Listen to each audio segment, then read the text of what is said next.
अस्सलामुअलैकुम। फ़ौतशुदा पीडीएम या मरहूम पीडीएम के आपने धुआंधार जलसे तकरीरें ज़रूर सुनी होंगी, लेकिन इतनी जल्दी उनका इत्तेहाद टूट गया, पीडीएम तबाह बर्बाद हो गई। उसके पीछे खींचातानी चलती रही, मुतज़ाद बयानात चलते रहे, एक दूसरे पर इल्ज़ाम तराशियाँ चलती रही, जिनका सिलसिला अभी भी जारी है। पीडीएम क्या टूट गया, दोनों पार्टियां नून लीग और पीपल्स पार्टी एक दूसरे के ऐसे मुखालिफ हो गई हैं जैसे कि 1997, 96 या इससे पिछले दौर में थी। वही सिलसिला भी हमें नज़र आ रहा है जो कि नवाज़ शरीफ साहब और मोहतरमा बेनज़ीर भुट्टो साहबा के दरमियान होता था। मुखासमत होती थी, एक दूसरे के ख़िलाफ़ उल्टे सीधे बयानात दिए जाते थे। अभी भी बयानात ऐसे ही चल रहे हैं। अभी वो सिलसिला किन के दरमियान आ गया, मरीम नवाज़ साहबा और बिलावल भुट्टो साहब के दरमियान। दोनों एक दूसरे के ख़िलाफ़ उसी रवायती सियासत का मुज़ाहरा कर रहे हैं, जारहाना इक़दाम उठा रहे हैं।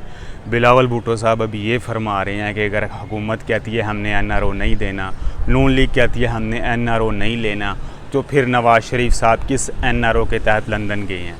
उन्हें एनआरओ मिला तो वो लंदन गए हैं ना। इसका मतलब है कि पीटीआई ने उन्हें एनआरओ दिया है, नून लीग ने एनआरओ लिया है। लेकिन नून लीग कहती है सारा कसूर पीपल्स पार्टी का है, हमारा कोई कसूर नहीं है।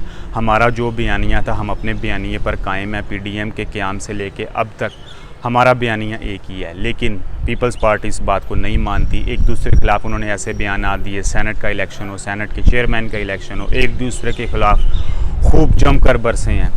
कभी कहते हैं आपको फ़ौज की सपोर्ट मिल गई, कभी कहते हैं आपने अपोजिशन के वोट चुरा लिए, ये कर लिया, वो कर लिया। पीपल्स पार्टी सबसे बड़ा मसला किस चीज़ को गर्दानती है? वो कहती है कि नून लीग में बयानिया एक नहीं है, इसमें कई बयानिए चल रहे हैं। जो सीनियर लीडर है उनका बयानिया और है, मरीम नवाज़ साहब का बयानिया और है, नवाज़ शरीफ साहब का बयानिया और है, शहबाज शरीफ साहब का बयानिया और है। और ये बयानिया वक्त के साथ साथ बदलता रहता है। शहबाज शरीफ साहब जब जेल में होते हैं उनका बयानिया और होता है, जब वो जेल से बाहर आते हैं बयानिया और होता है। मरीम नवाज़ साहबा जब जेल में जाती हैं बयानिया और हो जाता है, जब जेल से बाहर आती हैं बयानिया और हो जाता है। इसके अलावा पीपल्स पार्टी ये भी इल्ज़ाम लगाती है कि जब भी रियायतें देने की बात आती है, आला हुकाम हो गई, इस्टेब्लिशमेंट होगी, वो हमेशा पंजाब को ही रियायतें देती हैं, सिंध को ऐसी रियायतें देखने में मिलने नहीं आती। हमें हमेशा इंतकाम का ही निशाना बनाया गया है।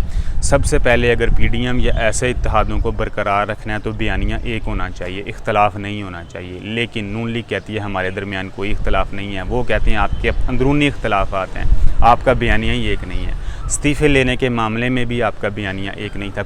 लेकिन क्योंकि कुछ दिनों के लिए फजलुर रहमान साहब जो हैं वो पीडीएम पे हावी रहे, उनका असम्बलियों में इतना स्टेक भी नहीं है, चंद सीटें हैं, उन्होंने कहा नहीं जी इस्तीफ़ा दे के रोड पे आ जाना चाहिए, एहतजाजी तहरीक चलानी हुकूमत के ख़िलाफ़। लेकिन पीपल्स पार्टी की ये मजबूरी है कि एक सूबे में उनकी हुकूमत है और अच्छी खासी तादाद में कौमी असम्बली में भी उनके मेम्बरान मौजूद हैं। वो इस चीज़ को अफोर्ड नहीं कर सकते कि तमाम सीटों से इस्तीफ़े दे के रोड पर आ जाया जाए। वो कहते हैं नहीं। फजलुर रहमान साहब ने नाराज़ होने की एक्टिंग भी की, बाद में वो धमकियों पर भी उतर आए, लेकिन पीपल्स पार्टी ने पाँव नहीं लगाए कि हमने इस्तीफ़े देने हैं, क्योंकि उनको पता था कि तेरा जाना कोई नहीं, साड़ा रहना कोई नहीं। तो वो इसी बात पे कायम रहे कि हम सिस्टम में रह के मज़ामत करेंगे, जिद्दोजहद करेंगे, सिस्टम में रह के मज़ामत करेंगे, जिद्दोजहद करेंगे। हम इस सिस्टम से बाहर जाके कोई उल्टा सीधा काम नहीं करेंगे जिसकी वजह से जमहूरियत को नुकसान हो।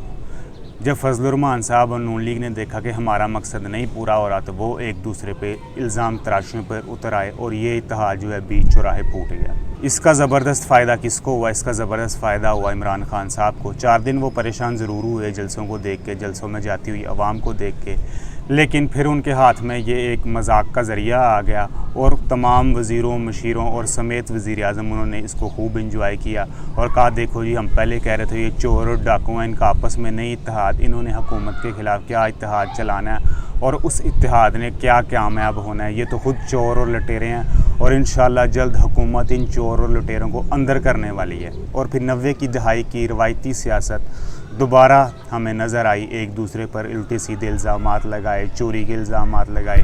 हाँ, ये अलग बात कि उसके बाद जो भी ज़िमनी इलेक्शन हुआ है उसमें नून लीग कामयाब होती रही है और पीटीआई नाकाम होती रही है। पीटीआई की ये सब गवर्नेंस की वजह से है कि पीटीआई गवर्नेंस में बुरी तरह नाकाम हुई है। उसकी ऐसी पॉलिसियाँ कह लें या ऐसे इक़दामात कह लें जिसकी वजह से अवाम बदज़न हुई है और अवाम ने खुल डुल के उनकी पॉलिसियों का इनकार किया है और उनको इलेक्शन में हरवाया है। आने वाले मुस्तकबिल में ऐसे कोई इत्तेहाद बनते हैं या कामयाब होते हैं, इसके बारे में कोई कुछ कहा नहीं जा सकता। लेकिन मुस्तकबिल करीब में नून लीग और पीटीआई अभी ऐसे ही चलते दिखाई दे रहे हैं, एक दूसरे के दस्तों गिरेबानी दिखाई दे रहे हैं। आगे देखते हैं कि सियासी मंजरनामे में क्या होता है। अगर आपको ये वीडियो पसंद आई हो तो इस चैनल को ज़रूर सब्सक्राइब कीजिएगा। टेक केयर, अल्लाह हाफ़िज़।